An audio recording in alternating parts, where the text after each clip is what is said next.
ច្រើនទៅពោះតែរវាលាយប៉ុណ្្នឹងឯងបងមិនមែនតែប៉ុណ្្នឹងខ្លះអញ្ចឹងយើងទិញរើសដែរបង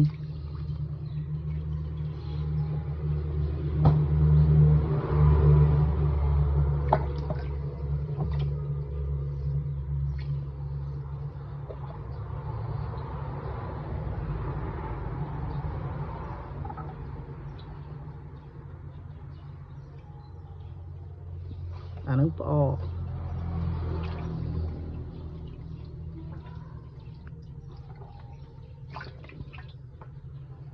ផលិតទាំងពង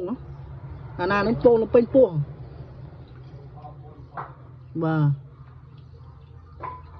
មានធំដល់គេរើសចឹងស្អាតដល់ឲ្យតែរើសចឹងស្អាតធម្មតាបាទ